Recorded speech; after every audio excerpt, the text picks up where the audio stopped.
it after registering a 1-0 win yesterday. Apart from that, we have seen Omanyala doing what he does best in United States of America. Kenyans are doing good, and South Africa have done what they are well known for. Sports Bonanza in Cairo after registering a 1-0 victory against Morocco, and currently they are the Under-20 Africa Cup of Nations. Welcome again. My name is Duncan Mutua, and this is Monday Blitz.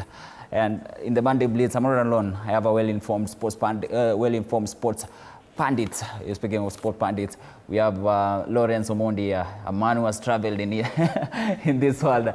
Hali namna gani? Wacha nikuite scout. Nikuite scout. Ukiniita scout unite coach, I think ila kitu ina fit. Shughuli safi unapiga pale ligi.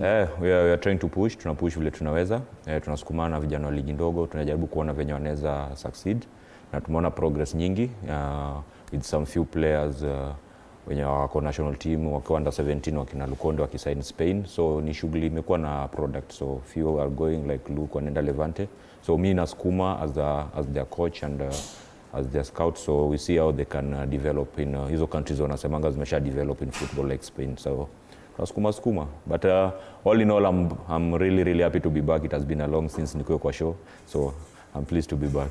And then if you want an insight about Kevin Wangaya, then this is the man, the right man to ask some of the question. This is the right man to ask some of the question. Ken Kabedi, karibu. The last time we were together, tulikuwa tunaongea Kiswahili. Yeah. Sasa hizi tunaongea Kizungu kidogo hapo na pale. Hali imekuwaje? Wasichana wanafanyaje? It has been a good season kwetu. The girls are performing well in the region. So I think now we are top 4 in the table. So we give thanks. At least finally they put face to Annette. Ulikuwa unamuona sana. A young assist is our product actually. She used to play at ligi ndogo, so yeah. Ligi ndogo. Annette, hali vipi? Niko poa. I am sitting with the legends. Leo nimekana legends. Niko fiti, siwezi complain. Mimi I don't have coaching titles. Mimi tu ni content creator and an analyst. Na weekend pia nimeona ukicheza ball pale Stima Club. How was it? Ni kama Kasande League. It was very nice. Pia unapata chance ya kuinteract na watu wenye wako in the sports industry. So I think for me that was my biggest highlight, kucheza tu ball na watu wenye wanapenda ball.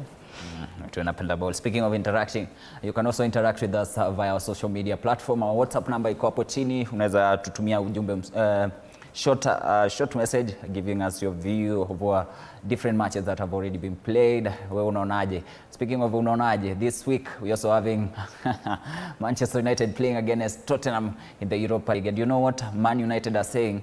The last time Manchester City had a trophyless season, that season United went on to clinch a trophy. And the other side, Tottenham Hotspur coach Postecoglou is saying, I always win something in my second season. Nini kitafanyika on Wednesday. Anyway, let's start with the FKF Premier League. I started with mentioning Gor Mahia. I started also mentioning about Tusker and Tusker and Kenya Police. Not forgetting Shabana. Tore Bobo walikuwa wameamua hii yetu, lakini hii season kidogo ni kama imewapiga chenga. What is happening guys pale FKF? Sababu I was expecting Gor Mahia. A few weeks ago they were saying, you know, hii title itajidefend. Yeah. But ni kama imekataa. Tusker, we were also expecting Tusker kwa title race. Jana what happened was, let me say, unexpected. Karibu niseme pathetic, but then again, game, we have seen teams ikipigwa hata 8. Yeah, what is happening, Ken? True, actually, it was a bit saddening seeing Tusker lose the way they lost yesterday. And just like every other Kenyan football fan, you had expected either Gor or Tusker to lead. Considering the last 4-5 fixtures, Tusker had the easiest fixture among the top 4 teams. However, it has gone how it has gone. At the moment, Police only need 3 points to become the FKF 2024-2025 lead winners. So let's see what is going on, but it will not surprise me if Police bottle it, because again, even their last 3-4 matches, they are hot and cold. So let's see how it goes, considering they will have a tight 2 last matches. She's full of smiles, you know. Ni fan wa Kenya Police. Hali kuna nini? Nilikwambia tulikuwa show last week, nikakwambia Police are the ones who are going to get it. Tusker I don't know. They are bottlers. I don't know. But I mean, Bottlers United. So I think game ya jana it shaked, I think, a lot of things, because Tusker, if they won yesterday, they would be 3 points below Kenya Police. And considering the lineup of matches they have, for Kenya Police, we have 2 tough matches left. We are playing Gor Mahia and we are playing Shabana. So what is the probability that we lose both? Very high. So if Tusker were behind us, they would have clinched. Also, Gor Mahia having very 2 tough fixtures. They're playing us and they're playing AFC in the Mashemeji Derby. So for Tusker, it was supposed to be ilikuwa ikuwe rahisi. Mimi hata jana nilipost nikauliza kwani hao wamebet, because how do you explain a top team in the Premier League chasing for a number 1 finish being beaten 7-1 by Sofapaka. Sofapaka tawako top 5. So, and even when we watched the game, the goals that were scored, hata ndio nilikuwa namuuliza hii game ilipotea wapi. It's not, if it is not the defense, goalkeeping, hizo balls zilifungwa, they were not, azikuwa tap-ins, they were not easy goals. So I think for Kenya Police, we just need to win 1 game, which me I'm betting on will be Shabana. So if we beat Shabana this weekend, hiyo tukienda kucheza Gor, itakuwa tu wanatupea nini? Naitwaje? God of Honor. Let's listen to the Tusker coach akituambia what happened during that game, sababu everyone is saying, na kitu ilikuwa inaendelea yenye hatujui. Let's listen to the Tusker coach.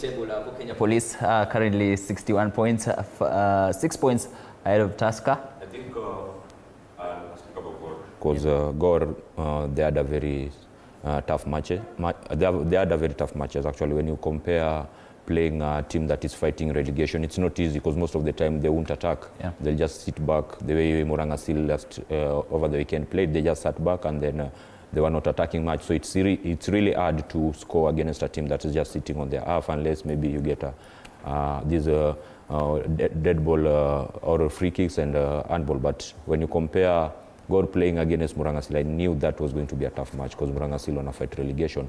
Then Police, they have it now. Let's be realistic. They have this trophy. So unless Wajok, because if Gor wins all the 3 matches, I think they'll be at 62, if I'm not wrong. And that means Police just need a win to lift the trophy. And the game against Shabana, Shabana also on Gor, it's like a serious derby. So Nyanza derby. So Shabana and FC won't make it.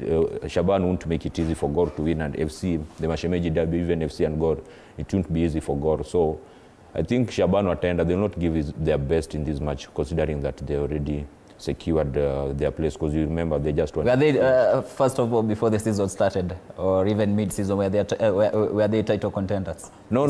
Second leg, I think they came from nowhere and then they just did the best. I think this is the most improved team. To be realistic, we should give Shaban, because second leg they were really struggling. I think the signing that they made over the mid-season, getting some players from K-Sharks, those experienced players that came in, really helped the team to be where it is right now. So I think if you're looking for most improved team in the KPL this season, Shaban should take that. And Kakamega Homeboys, ever since they did that thing, I don't remember which season was that? Was it Shuma? Actually, I think he's running for top scorer, yes, this season. Currently with 16 points. Yes. So I think for Kakamega Homeboys, I'm to surprise. That's what, Tuangalie contenders the last 5 matches, Kenya Police, Tusker, Gor Mahia, zile teams zenye wanangoja. Linet mentioned Gor Mahia will be playing against Shabana and FC. The FC, also Kenya Police. Yes. Because you're expecting a guard of honor at the end of the day. Yes. So for Gor Mahia, I think unless Kenya Police wafanye vile Tusker walifanyiwa, which is very unlikely, because I think Kenya Police has been one of the most consistent clubs in the top 5 race.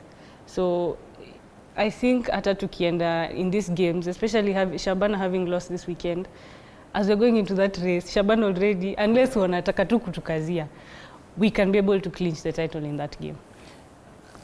We have focused a lot on the top 5, but then there's another teams uko chini, the other side of the coin. 3 of them must go, 2 of them must go, and then the other one will have to play in the playoffs. Kitu yenye sijai kubaliana nayo. I mean, if you are in the relegation zone, you just have to go. The top 3 should. Something has to be implemented.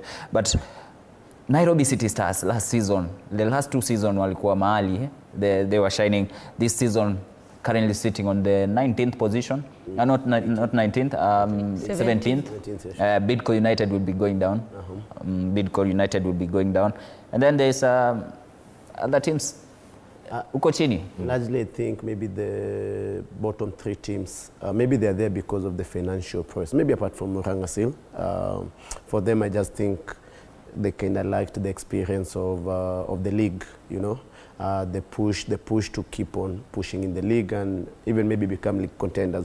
For City Star, we all know the challenge they're facing. It's a financial challenge. I think maybe in the beginning of the season, the club was on sale or something like that. So for them, the financial thing, Bidco, their budget was cut. So again, they also are on the same boat with City. So, but I expect to see City surviving. The last 2 matches they played well. They have 4 points in the last 2 matches. So I see them as surviving by a slight whisker. I think when Nairobi City Stars won against Gor, I saw some hopes in them because they really played well and they defended well to keep a lead. So when this is their last match when they I think they drew, yeah, when they drew, it was really upset because they only needed 2 wins after the Gors match for them to be safe. Because if you see, Posta is also not safe because he's at position 15 with 34 points. We're looking at Murang'a Seals with 33 and then Nairobi City Stars with 31. So that means the 2 teams on top of Nairobi City Stars, if they only lose the 2 matches, City Stars win the 2 matches, they're out of the relegation zone. And last season, we were comparing Murang'a Seals with Gor Mahia. A lot of hype we are trying. Derby. This is Sportpesa Derby. But nowadays, they are down there. They are struggling. They might be going down. It's just the experience. You need to have some level of experience to handle and manage the league. But yet again, I think maybe the place that Murang'a Seal got it wrong is the coaching aspect. I think maybe they will have picked a coach who is a regular winner or is a serial winner or who understands the league. You cannot be new or they just joined the league the other year, and then you bring also a coach who is more like a debutant in the league as well. It gives the team lack of experience to handle that league. However, I wish they would have still be with Kingi. Kingi is one of the best coaches. Maybe kama wangekuwa na Kingi up to now, maybe they'll be top 5. What? If you ask me, one of the best coaches in Kenya, I'll always pick Kingi. Hapo kwa coach waligamble, eh? Yes. Guys, let's move on and take what happened in Africa, in the Africa Cup of Nations under 20. Our national team, that is the Rising Stars, did what they did. They didn't book a slot in the knockout stages. But then Morocco against South Africa yesterday night, and South Africans emerged victorious. They are currently the reigning champions of the Africa under 20 Africa Cup of Nations, and top 4 teams will be going to the World Cup.